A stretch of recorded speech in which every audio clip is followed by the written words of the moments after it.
chunk of objectives, and we're going to be doing logarithms, introduction to logarithms today. So first thing I want to talk to you about is the fact what a definition of a logarithm is. A logarithm function, this is official definition, with base b is defined at f of x equals log base b of x, where b is greater than 0 and b is not equal to 1. And so let's talk about what this means real quick. That right there, this is red, log base b of x. That's how you read that. Okay? And b is the base number, it's a number. Okay? LOG is a three-letter word to describe a particular mathematical thing that we're going to discuss in just a minute. But this is the word of a function. A lot of people put parentheses here to indicate this is kind of like f of x, and that the f, the function, is log base b. And so get that connection in there. But we don't always put the parentheses in there, but it is in that same kind of idea. So that's what a logarithmic function is. Now, b is our base number, and just like when we did base numbers before, when we did exponential functions, b had to be greater than 0 and b couldn't be equal to 1. So the domain of a log function is 0 to infinity. So we have a domain restriction that's very important. You cannot take the log of a negative. Okay? And you can't take log of 0. And so this is really important for you to think about. We do have a domain restriction, and so whenever we are working with things, and we've got to always keep that in the back of our mind. The range of logarithms is anything. Once we do a logarithm, we can get anything. Okay. So now the big idea here is that logs are inverses of exponential functions. They are related. They reverse each other. And we talked about inverse relations at one point in time. And so this is the definition right here of the log in relationship to the exponent. And this is crucial. You've got to get a grip on this right here. Okay. This will be a lifesaver when logs don't make sense. Okay, so just keep that in mind. So let me talk about inverse functions again and what that means real quick. Inverses undo each other. Okay, so say we have a function. We'll call it x, f of x. We'll call it f. All right, and a function is an input and then an output, right? We stick in a number and we get out a number. Okay, so if we did an exponential function, say 2 to the x, then if we plugged in 1, we would get 2. If we plugged in 2, we get 4. If we plugged in 3, we would get 8. If we plugged in 4, we would get 16. If we plugged in 5, we get 32. That's an exponential function.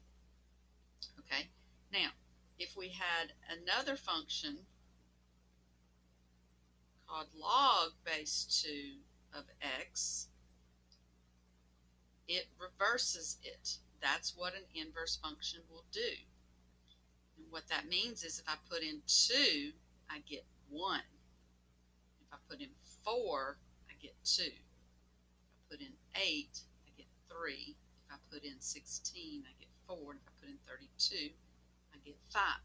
It reverses the exponent. The ins and the outs are switched.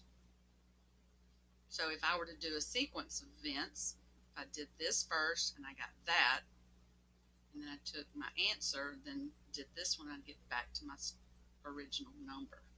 So it's that inverse property. They undo each other. And that's going to be important later on down the road. Now, in meaning, let's look at what it means. It says log base b of x is how you read it. But what does it really mean? It really means that the exponent that turns b into x is y.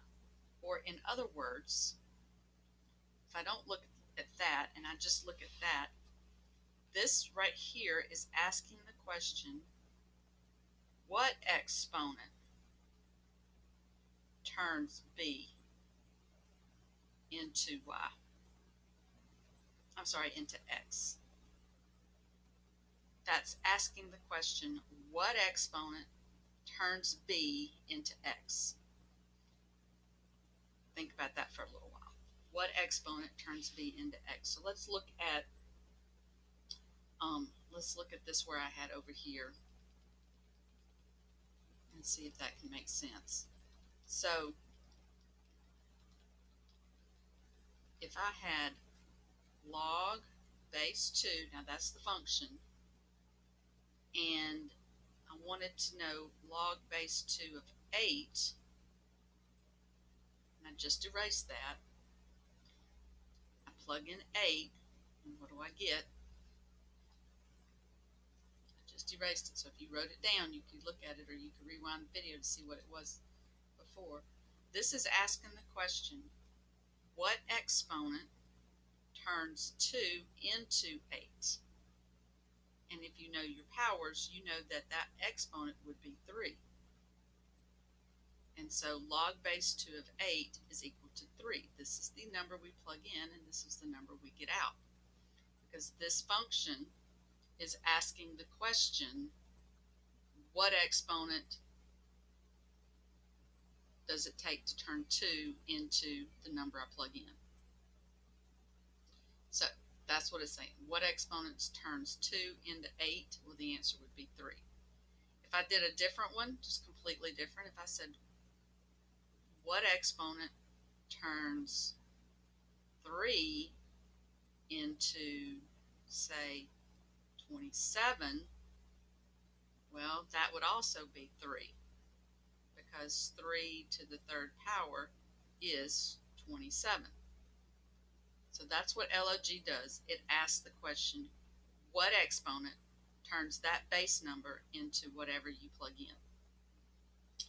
All right, so now the graph of an exponential function, a logarithmic function, is a mirror image of the exponential. If you just fold it across the diagonal here, the exponential would look like this.